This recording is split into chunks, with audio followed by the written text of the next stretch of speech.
सबसे बड़ी खबर आप देख रहे हैं। ओडिशा के बालासोर में एक बड़ा ट्रेन हादसा हुआ है। 50 लोगों की जान चली गई है इस हादसे में। The deadliest train accident which occurred in Odisha's Balasore.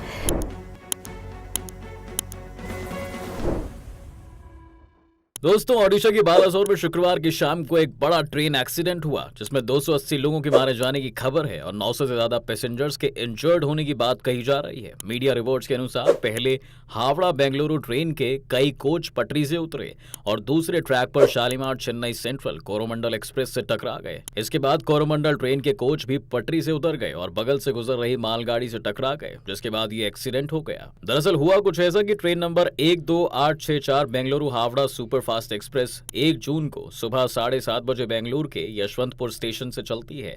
इसे 2 जून को शाम करीब 8 बजे हावड़ा पहुंचना था। यह अपने समय से 3.5 घंटे की देरी से 6:30 बजे भद्रक पहुंची। अगला स्टेशन बालासोर था, जहां ट्रेन 4 घंटे की देरी से 7:52 पर पहुंचने वाली थी। वहीं इसकी दूसरी तरफ train number 12841 Shalimar Chennai central Coromandel express 2 जून को ही दोपहर 3:20 पर हावड़ा से रवाना हुई थी, जिसे 3 जून की शाम 4:50 पर चेन्नई सेंट्रल पहुंचना था। ये ट्रेन अपने सही समय पर 6:37 पर बालासोर पहुंची। अगला स्टेशन भद्रक था, जहां ट्रेन को 7:40 पे पहुंचना था, लेकिन 7 बजे करीब दोनों ट्रेन बहनगा बाजार स्टेशन के पास से आमने सामने से गुजरी, तभी ये ट्रेन एक्सीडेंट हो गया। यह हादसा पिछले 20 सालों का सबसे खतरनाक एक्सीडेंट बताया जा रहा है। दोस्तों, आपको बता दें कि कोरोमंडल एक्सप्रेस का इससे पहले भी एक्सीडेंट हो चुका है। 3 फरवरी 2009 को ओडिशा के जजपुर जिले में ट्रैक बदलते समय कोरोमंडल एक्सप्रेस की 13 बोगियां पटरी से उतर गई थी। हादसे में 16 लोगों की मौत हुई थी। इत्तेफाक से उस दिन भी शुक्रवार था। इसके अलावा 15 मार्च 2002 को दोपहर को आंध्र प्रदेश के नेल्लोर जिले में भी इसके 7 डिब्बे पटरी से उतर गए थे। हादसे में 100 यात्री घायल हुए थे। 14 जनवरी 2012 को ओडिशा में लिंगराज स्टेशन के पास भी इस ट्रेन के जनरल डिब्बे में आग लग गई थी। दोस्तों, एक तरफ देश में बुलेट ट्रेन चलाने की बात की जा रही है, लेकिन दूसरी तरफ ट्रेन एक्सीडेंट की घटनाएं रुकने का नाम नहीं ले रही हैं। ऐसे में सवाल जरूर उठता है कि आखिर भारत में ट्रेन एक्सीडेंट के इतने ज्यादा इंसिडेंट क्यों हो रहे हैं और इसके लिए कौन जिम्मेदार है। चलिए आज की वीडियो में इसके बारे में डिटेल्स में बात करते हैं। दोस्तों, जब भी कोई हवाई जहाज या हेलीकॉप्टर क्रैश होता है तो हम ये सब देखते हैं कि वो प्लेन कितना पुराना था, उसमें कोई टेक्निकल फॉल्ट तो नहीं था और वो उड़ने लायक था भी या नहीं। लेकिन जब आप ट्रेन में सफर करते हैं तो क्या आप भी सोचते हैं कि इस ट्रेन का इंजन कितना पुराना है, इसकी बोगियां कितनी पुरानी है और जिन पटरियों पर ये ट्रेन दौड़ेगी उनकी स्थिति कैसी है। हर रेल दुर्घटना के बाद हमें बस यही सुनने को मिलता है कि ट्रेन के कोच पटरी से उतर गए। वैसे भारत की गिनती दुनिया के उन देशों में सबसे ऊपर होती है जहां हर साल इस तरह की कई ट्रेन पटरियों से उतर जाती हैं और सैकड़ों लोग अपनी जान गंवा देते हैं। एग्जाम्पल के लिए साल 2014 से 2018 के बीच ही इस तरह की कुल 313 घटनाएं हुई हैं, यानी औसतन हर साल 63 पैसेंजर ट्रेनें पटरियों से उतर गई और इन ट्रेनों में सफर करने वाले लोगों को अपनी जान गंवानी पड़ी। तो सवाल उठता है कि ये दुर्घटनाएं रुक क्यों नहीं रही हैं। इसके पीछे एक पॉइंट तो ये भी है दोस्तों कि 21वीं सदी का भारत आज भी 19वीं और 20वीं सदी में अंग्रेजों द्वारा बिछाई गई पटरियों पर ही अपनी ट्रेन चला रहा है। जी हाँ, आप इसे ऐसे समझ सकते हैं कि भारतीय रेलवे अपने हाथों की लकीरें आजादी के बाद से अब तक ज्यादा नहीं बदल पाया है। ये लकीरें अब भी लगभग वैसी ही दिखाई पड़ती हैं जैसी अंग्रेजों के समय थी। कुछ बदलाव जरूर हुआ है और समय समय पर पटरियों की मरम्मत भी की जाती है, लेकिन इसकी पूरी तरह से कायाकल्प नहीं हुई है। इसके अलावा दूसरा फैक्टर ये है कि पटरियों की तरह ट्रेनों में लगने वाले कोचेस या जिन्हें आप बोगी कहते हैं वो भी पुराने जमाने के ही हो चुके हैं। भारत में अभी भी कई जगह ICF कोचेस चलते हैं। ICF का मतलब होता है इंटीग्रल कोच फैक्ट्री।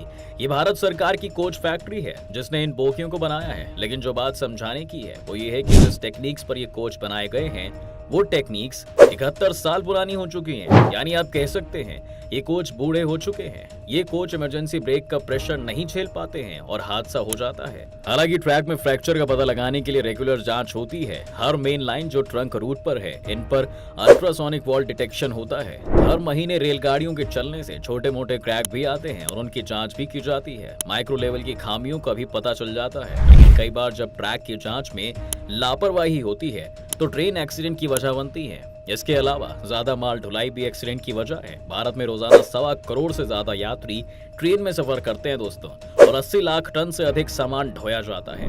कई रेलवे ट्रैक्स ऐसे हैं जिन पर लकड़ी के पुराने स्लीपर डाले गए हैं। ऐसे में हमेशा हादसे होने का डर बना रहता है। यही नहीं, हाई स्पीड भी कई बार हादसों का कारण बनती है, और रेलवे के कुछ लोगों की लापरवाही का खामियाजा यात्रियों को अपनी जान गंवाकर भुगतना पड़ता है।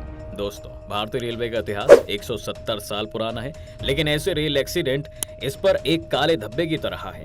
चलिए आपको देश के कुछ बड़े रेल एक्सीडेंट के बारे में भी बता देते हैं।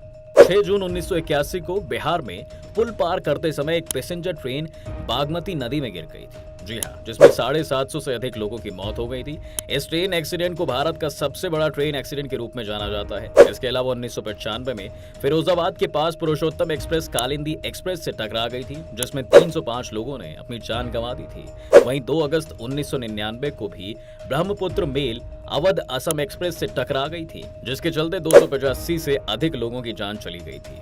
ऐसे हादसों के बाद सरकार भी पिछले कुछ सालों से ट्रेन एक्सीडेंट्स को रोकने के लिए कुछ इंपॉर्टेंट स्टेप्स भी ले रही है। रेलवे लाइंस के एक्सपेंशन से लेकर पुराने स्लीपर्स को बदलने और नए पुलों से लेकर मॉडर्न कोचेस बनाने तक सुधार की दिशा में लगातार कई काम हो रहे हैं। ठंड के दिनों में कोहरे में दुर्घटना की आशंका को रोकने के लिए अब ट्रेनों के इंजन में फॉग कटर लाइट का भी इस्तेमाल किया जा रहा है। पहले कई बार ट्रेन के ड्राइवर को लाल सिग्नल नहीं दिख पाने के कारण ट्रेन आगे बढ़ जाती थी, जिससे ट्रेन एक्सीडेंट होने का खतरा बना रहता था। इसलिए रेलवे ने इस तरह के नई तरीके के डिवाइस तैयार किए हैं। ये डिवाइस ट्रेन के इंजन के ब्रेक सिस्टम और इंजन को बंद करने वाले सिस्टम से जुड़े रहेंगे। सिग्नल के 500 मीटर पहले ही ट्रेन के पहुंचने पर इंजन के अंदर लगी डिवाइस ड्राइवर को अलर्ट कर देगी। यह डिवाइस ड्राइवर को अलर्ट करेगी कि सिग्नल आने वाला है। साथ ही यह भी बता देगी कि सिग्नल लाल है या हरा है।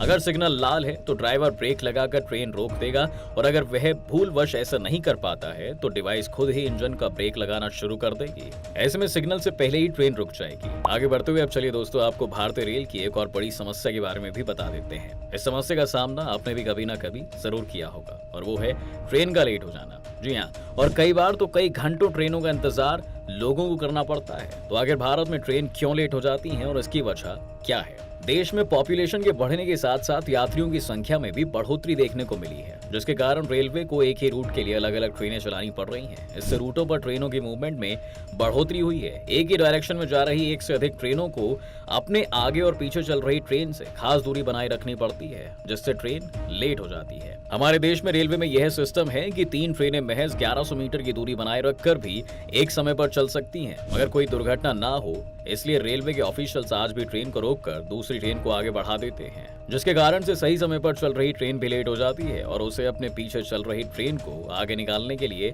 स्टेशनों पर रोकना पड़ता है, और वो भी लंबे समय के लिए। इस कारण से भी ट्रेन लेट हो जाती है। दोस्तों, देखा जाए तो रेलवे के ट्रैक इतने कैपेबल है कि उन पर 120 किलोमीटर प्रति घंटे की रफ्तार से ट्रेनें चलाई जा सकती हैं, मगर इतनी स्पीड से ट्रेनों को चलाने की रेलवे को परमिशन नहीं दी गई है, और ना ही ट्रैकों का मेंटेनेंस सही तरीके से किया जा रहा है, जिससे ट्रेन लेट हो जा रही है, क्योंकि ट्रेन को सही से स्पीड नहीं मिल रही है। इसके साथ ही ट्रेन लेट होने की कई और वजहें हैं, जैसे रेलवे के कई ऐसे प्रोजेक्ट्स जो सरकार के बदलने पर रोक दिए जाते हैं या फिर शुरू ही नहीं हो पाते।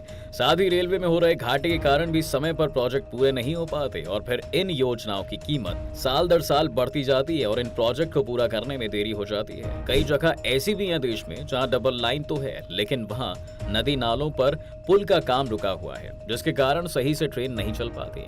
दोस्तों, इन कारणों के साथ साथ रेलवे ऑफिशियल्स को भी ट्रेन लेट होने का जिम्मेदार बताया जाता है। जी हाँ, समय के साथ रेलवे ऑफिशियल्स और रेलवे में जिस तरह का बदलाव होना चाहिए था वो नहीं हो पा रहा है। कई बार तो ऐसा भी देखने को मिला है कि ट्रेन आने की घोषणा किसी प्लेटफॉर्म पर हो रही हो, लेकिन ट्रेन दूसरे प्लेटफॉर्म पर आ जाती है। ये रेलवे के ऑफिशियल्स की लापरवाहियों के कारण ही होता है। ऐसा भी कहा जाता है कि अगर कोई ट्रेन लेट हो रही होती है तो अधिकारी ट्रेन को सही समय पर लाने की बजाय जगह जगह रोक देते हैं, या यूं कहें कि मैनेज नहीं कर पाते। ये भी ट्रेन लेट होने का कारण बन जाता है। ट्रेन के लेट होने का कारण इंजीनियरिंग से भी जुड़ा होता है। ट्रैक पर किसी भी तरह का सिग्नल का काम या OHI यानी कि ओवरहेड वायर के काम करने की वजह से ट्रेन लेट हो जाती है। वहीं 21% ट्रेनें एसेट्स फेलियर यानी रेलवे के कोई सिस्टम फेल हो जाने से लेट होती हैं।